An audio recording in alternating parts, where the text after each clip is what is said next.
Good afternoon. This is SC Transplant providing a video, which is part 2 of our monthly garden journal for Zone 7B, South Carolina. I just wanted to take an opportunity to say thanks for joining us, and we're going to just walk you through our garden journal venture here. I first want to talk about mulching around a tree specifically. If you see this tree here in front of our home, which not really sure the name of the tree, I have to identify it. Um, the mulch around it is made like a saucer pan or plate upside down, and that's done purposely. If you ever see a tree that has this mound of dirt or I say dirt, I mean mulch around it, that's not what you want. You want your mulch around the base of your tree to be like this, because what seems to happen is if you have the mound, they promote fungus, they promote rot around the base of the tree, and disease. So you kind of want to have this dish pan so it allows the bark of the tree to breathe, the roots of the tree to breathe, and so on. So that being said, we're going to discuss the garden and some of the additions to the garden, some of the enhancements and things like that. So I wanted to take an opportunity to discuss one of my inspirations. So I follow this other gardener. Her name is Tracy. She's up in Canada. And I noticed during her YouTube videos that she has a lot of pots that are synonymous in that they're gray or black or white or mauve color. So I kind of took that inspiration in addition to this trellis that I purchased. So long story short is following Tracy and then seeing this trellis at Lowe's, I decided I wanted to do the same thing. So I had some black spray paint left from a project I was doing on my car. So some of the pots I randomly just decided to paint them black. So I ordered a David Austin Gertrude Jekyll, or Jekyll they pronounce it, climbing rose that's going to go on that trellis. And I can't wait for that to arrive. It's going to arrive soon, so it's going to look fantastic, phenomenal in that space. So what's planted in that pot right now is a hibiscus plant. It's currently dormant. I overwintered that in the garage, so I am waiting for that to sprout out, because we've been having some mild weather here in Zone 7B in South Carolina. It has been almost 80 degrees the last few days. It cooled off yesterday. It's about 50, but the plants love it, and they can't wait to start sprouting due to the weather. So just want to walk you through some of the plants as I discussed in my last video. In the background here, you will see that I have, excuse my finger, sorry about that. I have 1, 2 sunshine ligustrum. These plants normally are bright yellow color. They are dormant right now. They're evergreen, but they're dormant as far as their coloration hasn't fully bloomed. That's for 2 reasons.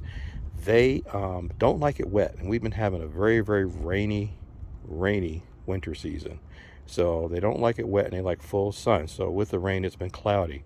So once the soil becomes, dried out and they start getting beat up by the sun, they're going to bloom this beautiful yellow color. And I'll try to fix a picture of what they look like in full bloom during this video. The guy in the center is a camellia. That is a camellia sesqua. There's a name on it. It's called a sesqua. Let's see if we can see the name. Sasanqua camellia. I've had that here originally, and we had a frost during the winter, and it kind of burned its blooms. But that is a fall to winter blooming plant, and it lost its blooms due to that sudden frost. It dropped like 40 degrees within 24 hours, but it does provide a nice green color during its off season.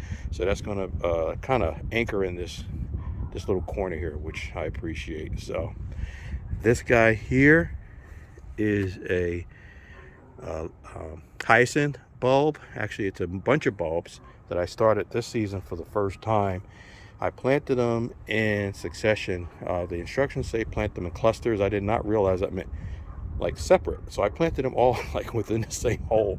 So that's why I have the combination of purple and white, and it looks pretty there. It smells really great.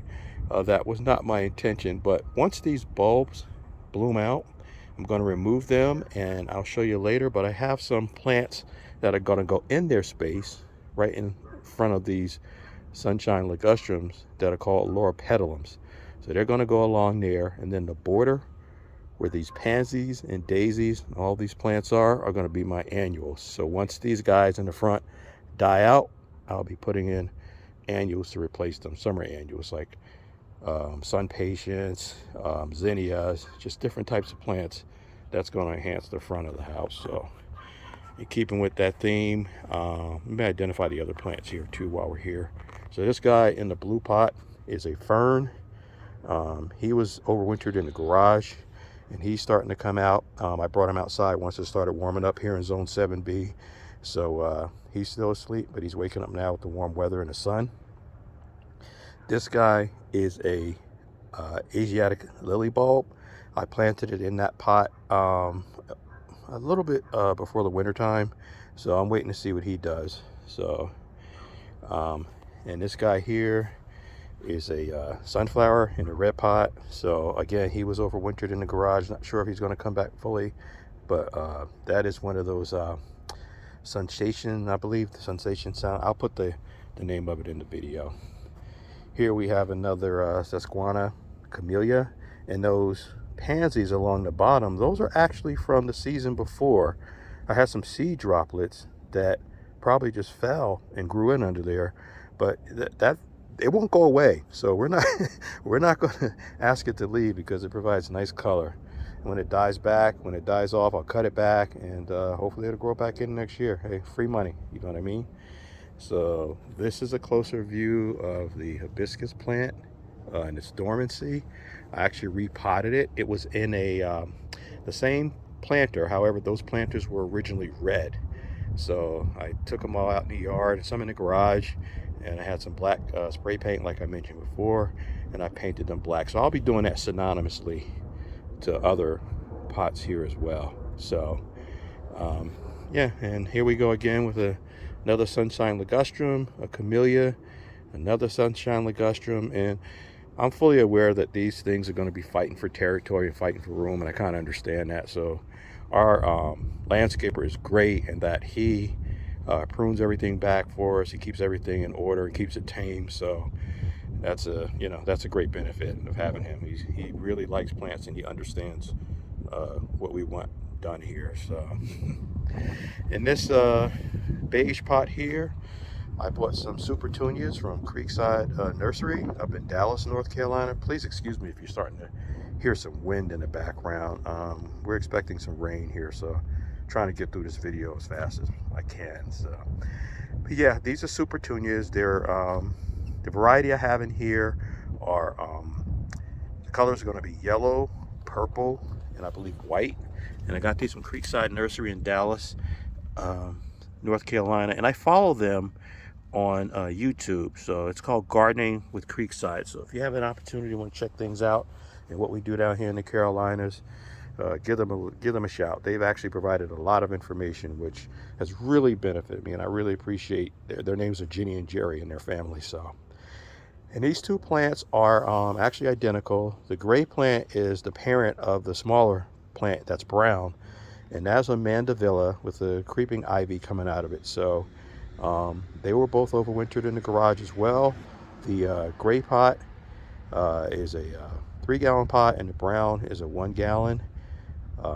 As you can see, the gray has come a little further along. The brown one is still sleeping, but we expect good things out of these two once they begin to bloom and take space. And I haven't usually I try to update the soil, give them a little fresh layer, at least half of the containers or 2/3, but I haven't done that yet, and that might stem their growth as well. So then looking back along the property line, the front line of the garden here, all these pansies and violas were winter burned. I treated them with some fertilizer twice already this season, and hopefully we'll get them to come back, but they are looking better. They were only little buds of green originally. However, they're showing some buds. They got some life to them, and we'll see how they come out. So, and then moving over here towards the front of the house, we have an Euonymus here. That Euonymus was originally in this spot here where this CPI sign is. So in keeping with that yellow theme, we decided to move this euonymus over here.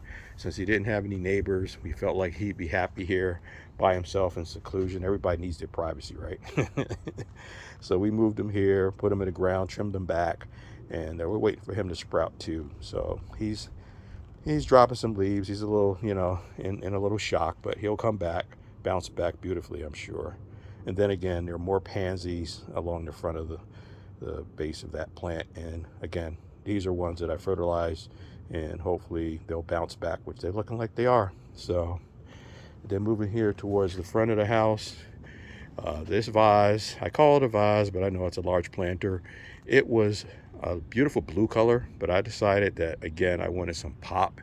If you look at the house here and look how all the finishes along the house have black door, the black carriage hinges, the black lantern night lights, that will provide a nice pop. I planted Asiatic lilies in there. I'm hoping that that's a variety of them. I believe they're yellow, pink, and white, but we'll see, right? We'll see when they come up. We'll keep you updated as to the next video. This guy on the end is a holly, and we thought about removing the, actually we still are thinking about removing this holly, but it is a fast grower. We almost wish that we had planted hollies along the back border, because we have some arborvitae screens going across the back, and we notice how fast this holly grows. I mean, it can't be controlled. Basically, our landscaper prunes it back about 3 times a year. It would grow literally 2 or 3 feet a year, and we wanted privacy screens along the back, and we do have arborvitaes there, but we realized after the fact that if we had these hollies along the back there, we wouldn't see our neighbors basically. So, and I'll be going back there to show you guys that in a few. So, but the reason we're not thinking about removing it right away is, if I step back, you'll kind of see how the hollies kind of tie in.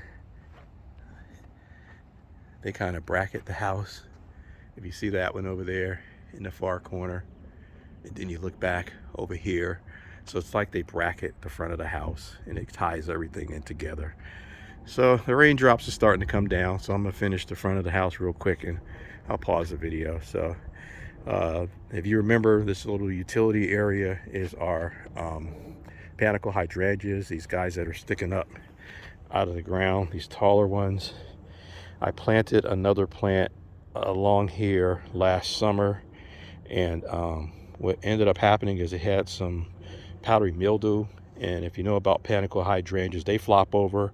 That plant was touching one of the hydrangea branches, I believe the one on the front, and that affected every single plant, because that one got the powdery mildew, and then it affected all these plants. I didn't realize how rampant the powdery mildew can get, but actually by the end of the week they all had it. So I cut them back aggressively, just hopefully hoping to get them to spring back. So they're looking good. They got some buds trying to grow in, and we'll see how they come out. So again, keeping with the same theme, we got the pansies, which I fertilized, and the guy in the back where that blue flag is, that is another Asiatic lily. I got a package of about 10 of them, and I was looking only for 3 or 4 of them. So whenever I have spare plants or bulbs, I just plop them in somewhere where I can, get them going, and I move them where I want them. So the guy behind the blue flag is a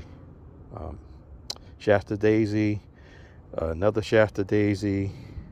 That's another either pansy or viola, and that's just Shasta daisy in the back. So all the Shasta daisies we're going to, they're just taking up room here for now, but we're going to move them into a drier spot in the back of the house. They do not like to be wet. This is a wet garden here, so we're going to move them. We're just getting them going in this space here until we develop our space in the back, which I'll discuss with you after I pause this video. So if you remember in our my last video, I had these camellias in pots. They were in planters. Excuse my finger, I keep doing it. I had them in planters. I said I was going to put them in a space, which I've done. This Susquehanna, I'm sorry if I'm saying the name wrong, he has taken off in this space. He loves it here. The yellow flag is another Asiatic lily, which was again a spare that I had here. I'm not really sure what that clover like guy is there. Maybe I'll do a Google picture and try to figure out what that is. It's probably something I planted last season. And this is a different variety of the camellia.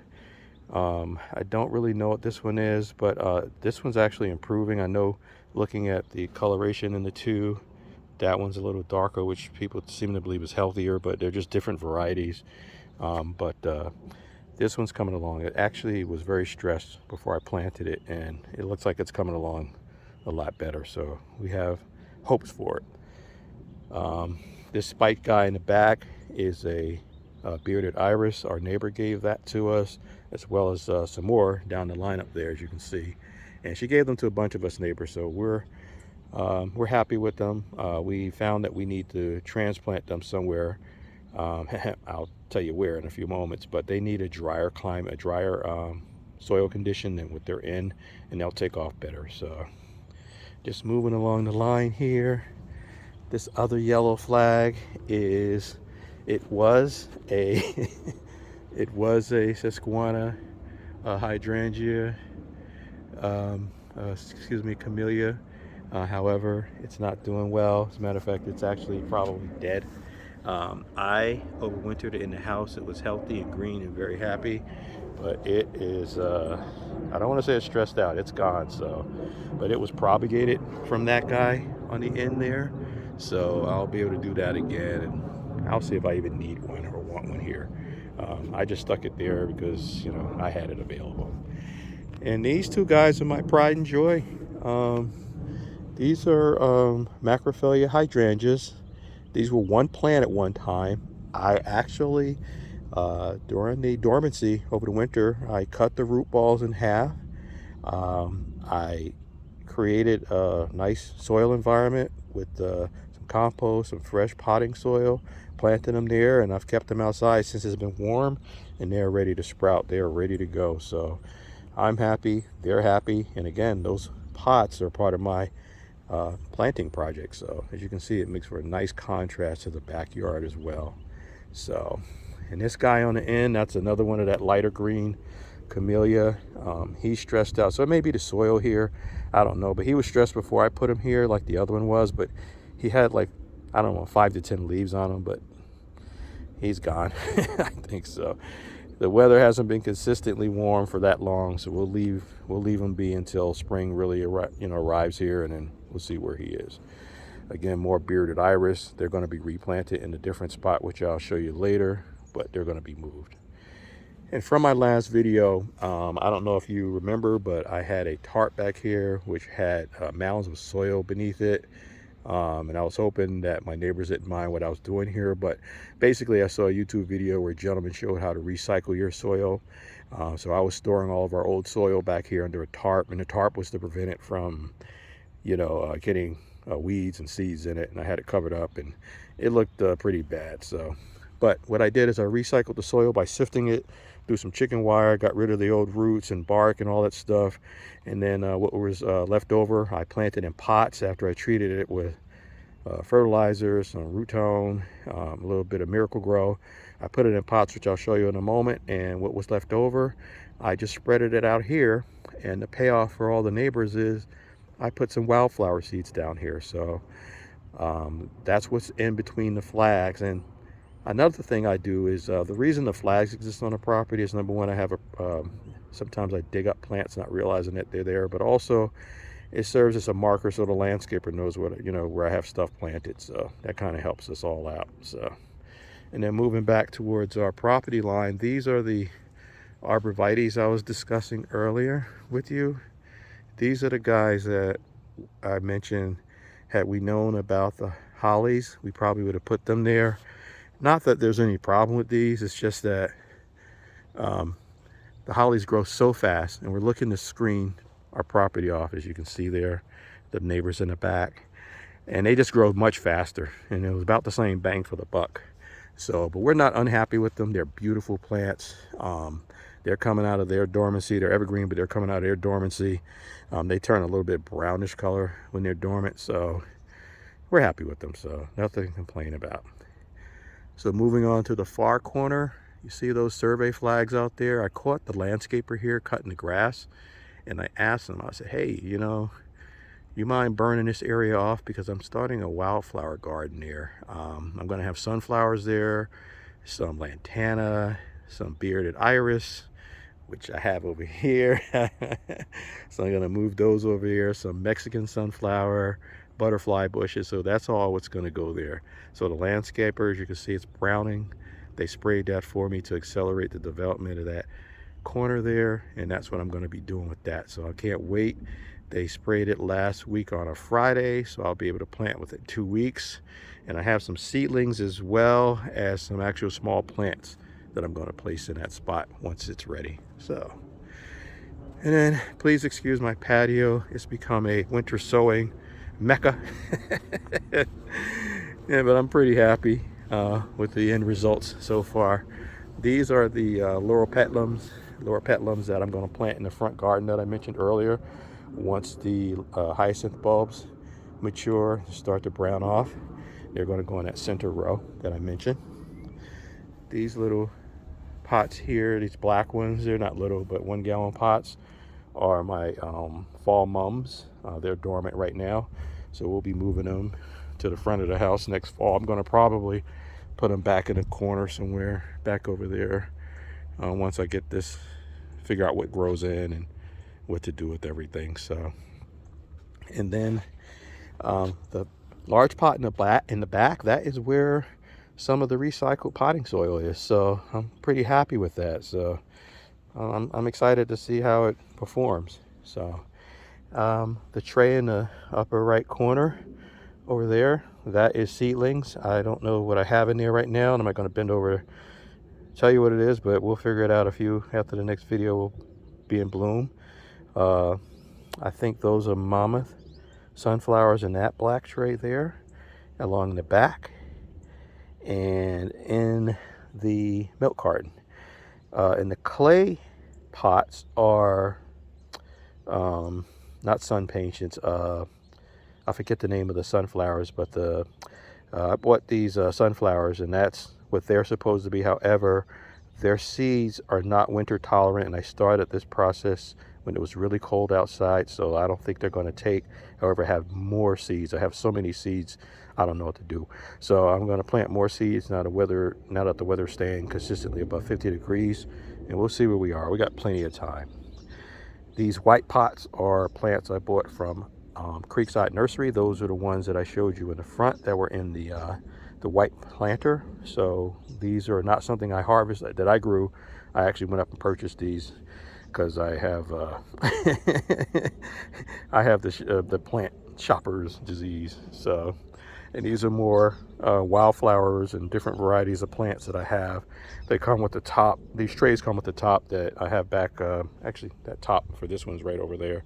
So once it got warm, I took them out. I didn't want to burn the plants or the seeds. So that's what that's about. So I'm just letting them get exposed and get hardened to the environment. And here's another one of my black pots with some of the recycled potting soil. These are the same super petunias as I had in the front, which are in those white trays there that I planted in the ground. So, and then the back is more of the recycled potting soil as well. So we'll see if we get some miles out of the potting soil. So please excuse my grill. I barbecued some chicken last night. Came out delicious, as my wife loves it. And these are some more of the final results of my winter sowing project. So just different varieties, again, wildflower, lavender, echinacea, Mexican sunflower. And the reason I have a combination of seedlings plus plants is I saw another YouTube video where someone said that they actually found that birds will dig up their sunflower seeds. They don't bother plants themselves, but they will, somehow they find where the bare seeds are and they're able to dig them up and eat them. So I figured I'll start plants and seeds and kind of plant them along with each other, and we'll see how it goes. So it's my first year of winter sowing. I'm excited about the end result so far. We'll see in a few weeks once I get that stuff in the ground. So then moving back towards this area that I'm developing for the wildflower garden. Despite the way this looks right now as far as how green it is, it does get like a desert in that spot. This spot faces south Our property faces south, and this is on the southwest corner, so the sun beats that corner up. It is dry as a desert there. So wildflower, wildflowers themselves, they like dry soil, they like it clay-like, they like it barren, desert-like. So that's why we chose that spot. And then also, if you look, that cluster of trees there, we're thinking about actually removing those, and claiming that territory back. Not the one on the far left, over here, because that's along our property line, but this cluster in the center, we're thinking about reclaiming that, because they serve no purpose. We had a thought process when we were building this home that we wanted to block that power tower in the background, but to be honest with you, once you get used to seeing that thing, it's like it's not even there. So we're thinking about claiming that corner of our property back, and we'll have a lot of space for some more wildflowers and sunflowers and stuff like that. So excited about that. So, and as we pan around, this is the property line towards our adjacent neighbor's house here. And as we spoke before, this is the first plant in the lineup is a spiked gardenia variety. I do not know the name, the biological name of it. I'll just call it a spiked gardenia, as opposed to the more tropical looking one with the deep green leaves. I don't like this one as much. I may replace it with one of the tropical gardenias. We shall see. They both emit a beautiful smell of jasmine fragrant flowers, so we shall see. This is a dormant loropetalum right here, so it's asleep. As you can see, it's budding up. It's ready to go now that the weather's warm. And oh yeah, I threw these seeds down because I saw them in one of those containers in the backyard, and I had forgotten to put holes in the bottom of it. So what happened was they were swimming around in the container like soup. So I just moved the soil with my hand and threw the whole contents of the container in the ground. And look at that, it's starting to come up. So that's exciting. And this guy here is I'll call him tropical gardenia, for lack of a better phrase. I'll put the real name of it on the screen. But yeah, that one's dormant. Looking forward to him performing once he starts to bloom. And here's another part of the seedlings that I just kind of threw in the ground, and it's starting to sprout up. Happy about that. So I think what I'm gonna have to do is, to balance everything out, is this spot right here where this brown soil is. I might just throw something there. I don't even remember. Oh, I think those are shade loving wildflowers, so I might put another set there, because between the two houses it gets sunny here in the afternoon, but it's mostly shade most of the day. That's another loropetalum. It's dormant. Very happy with their progress. And this spot here, oh yeah, this spot, these are Shasta daisies. So I actually did plant that spot on purpose.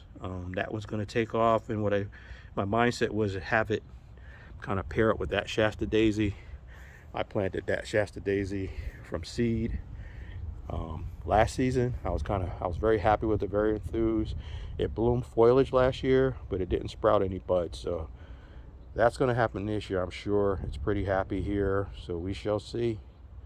That brown plant there is another, I'll call it, for lack of a better phrase, tropical gardenia. He's still dormant, waiting for him to bloom. Now this joker right here, this is my pride and joy. This is a loropetalum. I planted in a 1-gallon pot 2 seasons ago. A little small thing. It's currently about 3.5, 4 feet tall. It took off. It loves this spot. It loves the weather, the conditions. The gardener landscaper even cut it back, so it was even taller than it is now. So it is happy. It's loving life. So can't wait to see how it performs this season. And here's another Shasta daisy, same as the other. I planted that guy from seed last season, and they both hung in there through the winter time. I mean, they were doing good until we had that frost in December, and that got to them, so I cut them all back. It was actually stuck to the ground, and look how much they've grown since the weather's been warm consistently. So you can't beat that. So And on the end here is another Laura petalum. I planted him late last season, but he's very happy. See, he's got even some red blooms on him here, so he's about to take off once the weather stays warm. So, and that's it, ladies and gentlemen. The only other thing is this lineup here. This was kind of like a spontaneous thing that we did because we had some evergreen trees similar to the ones in the back that were really thin and sick, and one fell, and we decided to just remove them all. So in doing that, no grass was growing there, so I came in here and planted those plants that are there. So what I want to do is just take a hose and line this up. See how it's all zigzaggy? I just want to straighten it out and make it more pleasing to the eye. I'm also going to do that to the garden in the back where I showed you under the other tree line and get it in shape. So again, this is SC Transplant from Zone 7B in South Carolina. Thanks for joining us and walking through our property with you. And until the next time, we'll see you. God bless you.